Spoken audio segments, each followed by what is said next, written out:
She had everything: money, status, influence. But none of it mattered.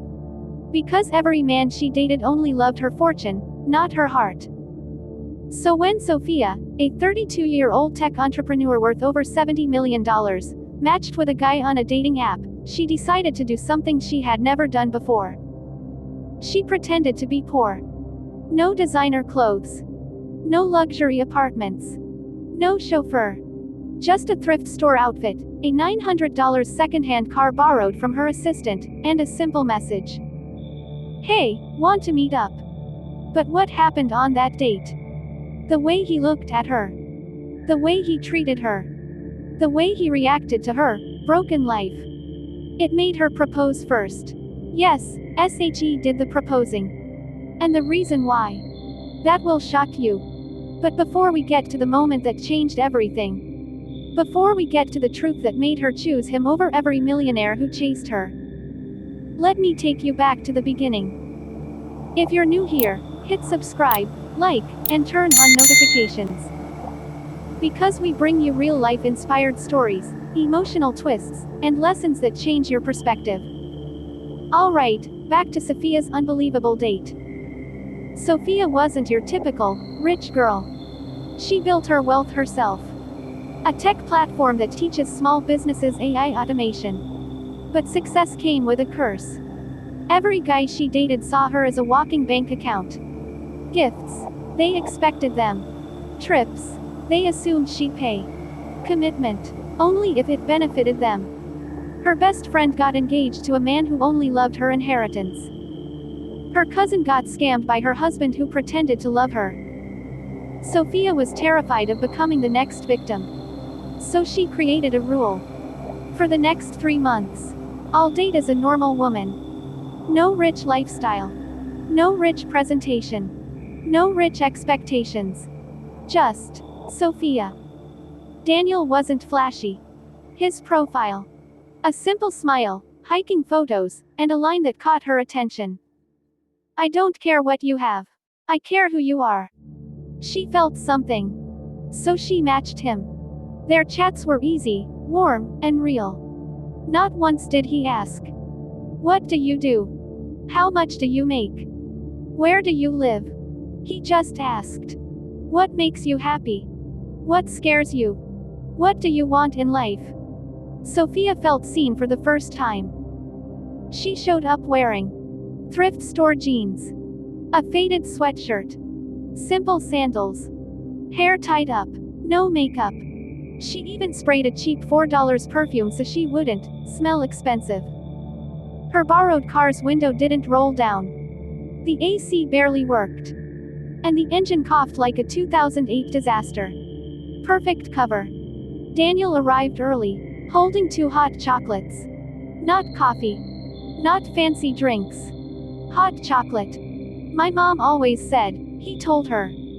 You can't judge someone when you're both holding something warm. She smiled. And just like that, she already knew. He was different. Her financial struggles. She told him she worked part-time and was still figuring her life out. Instead of judging her, he said, "That's brave. Most people pretend to have everything figured out." She had to look away so he wouldn't see her eyes watering. Her car trouble. When her car refused to start after their walk, she panicked. What if he mocked her? But Daniel rolled up his sleeves and said, "Don't worry, let me help." He didn't complain. He didn't lecture her. He didn't act superior. He just helped. Even though he ended up with dirt on his shirt. The bill. She purposely chose a small diner and ordered the cheapest meal. When the bill came, she reached for her wallet.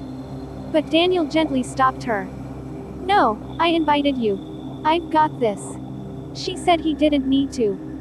He replied, "I know, but I want to." Not controlling. Not insecure. Not performative. Just genuinely kind. As they walked to the parking lot, he said something that stopped her heart. "I'm going to be honest. I've dated girls who had everything.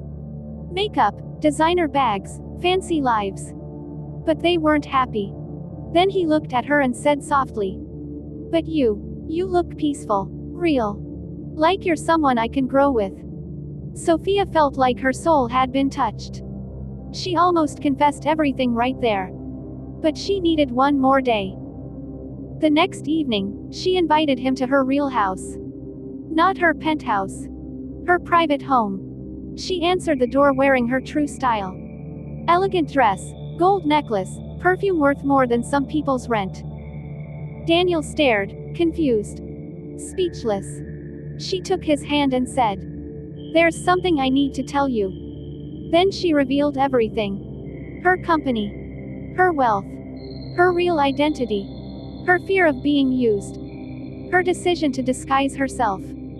Finally she said, "I needed to know if someone could love me. Not my money." Then she waited for his reaction. Daniel stepped back, took a deep breath. Then he said, "I won't lie, I'm shocked. But the woman I talked to yesterday. The woman who smiled at hot chocolate. The woman with the broken car. That's the woman I'm falling for." He held her face gently and added, "If you had nothing tomorrow, I'd still stay." That was it. Sophia broke down crying. 3 months later. After many dates, deep conversations, and true love blooming, Sophia got down on one knee. Not him. Her. She whispered, "You loved me when I was poor. So let me love you for the rest of my life." He said yes instantly. Love is not about wealth. It's about character, sincerity, and the person who chooses you when they think you have nothing to offer.